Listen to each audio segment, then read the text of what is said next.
My name's Jill Grinstead and I'm currently employed as Director of Sales and Marketing at Forest Holidays, which is an equity-backed company based in the Midlands, and we offer luxury holidays on Forestry Commission land in superb cabins.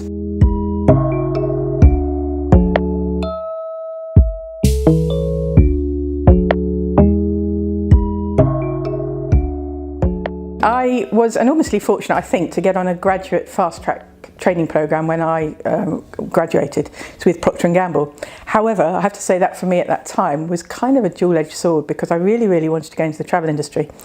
It was, however, one of our many recessions, and I actually wrote kind of 100 letters to various travel companies, all the typical graduate training schemes like British Airways, Thomson Holidays that would have normally existed were not existing at that stage. And I was enormously fortunate to get this job as a sales exec, becoming an area manager on their fast track graduate programme. So I soon became an area manager, age kind of 23, leading people many years older than me. My team was kind of 40 and 50-year-olds, which was, also a kind of challenge for me at that young age. But it was a super training, and I wouldn't look back, and I would do that again in terms of having really a strong sales skill set, which has stayed with me.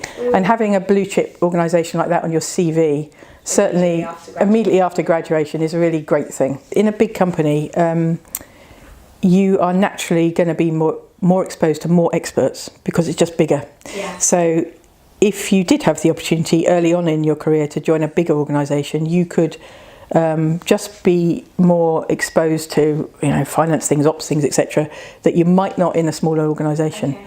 And so I think you're more likely to learn more quickly. It is more likely that big company experience is useful in small companies rather than the other way around. So even if your ultimate feeling is I want to work in a small company, if you do get a chance to get onto a graduate programme or just work in a big organisation, I think it's a really useful training ground. However, I always knew that my desire was still to work in the travel industry, and I do genuinely believe that we're all in charge of our own destinies. So I consciously, at a time when I thought it was appropriate, it wouldn't have been appropriate to leave after 6 months. Yeah, sure. But at a time when I thought it was appropriate, I started hunting. The market had improved slightly, and I got a super job with a company called STS, which was a school tour operator. And I was their negotiation manager, responsible for negotiating all the deals across all the territories. However, I consciously halved my salary in doing that. So, interesting point from a graduate perspective, that if you feel really passionately about something, then I think you sometimes have to compromise some of your current status. Absolutely. And that was very important to me. And then I really, pretty much since then, have worked in the travel industry in kind of ever more senior roles. So I've worked with RCI Europe, which was then, or still is, the world's largest timeshare exchange organisation. This was a European marketing role. I was awarded, and I say awarded because actually I was totally underqualified for it. And I think, again, this was an important learning from my perspective, that this particular director who hired me kind of gave me a break. He kind of saw the vision that I could probably do the job. Although on paper I really was unqualified.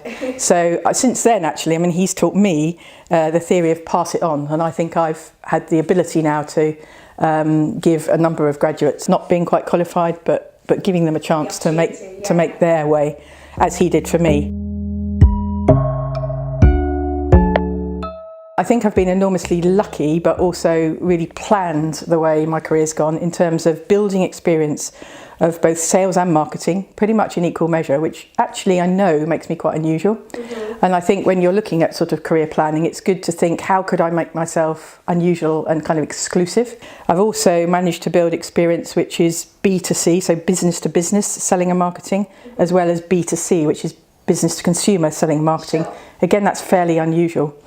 And I've also had the benefit of working very much internationally across, frankly, all global markets. So I think I've been lucky, but planned some of this to give myself a good time. It's important to enjoy what you do. Well, I think that we all, at an early age, are effectively a blank canvas. You're not blank canvas because you've had an education, you've done certain things, you've had certain life experience with your family or with your friends. You might have had Saturday jobs, holiday jobs, and everything, which are starting to kind of add colour to your canvas. But assume it is a blank canvas, you've got the power to add any colour, dimension, objects to that canvas that you desire. So you're in charge, actually. You can make those decisions. That's a lovely way of looking at it. And I think if you really want something, you just have to be determined to get it. And that's all my experience is. I really wanted to go into the travel industry. I was not prepared not to do that, but it was a question of timing. And then I made some compromises. I told you I halved my salary from moving from P&G to my first travel job. Knowing that at some stage, you know, the goodies would follow later, the benefits package would come if I was any good. So I think just be determined. Some industries are harder to get into than others, and I think the travel industry per se is quite aspirational because it has sort of a feeling of romance partly. So there may be in some cases, especially to the graduate training programs, there may be some real competition to get in there. But you don't have to get in on a graduate training program. You can get in through any other mechanism. So if it were travel or if it were anything else you want to do, FMCG or banking or whatever you floats your boat, be determined if that's really what you want to do. Don't give up.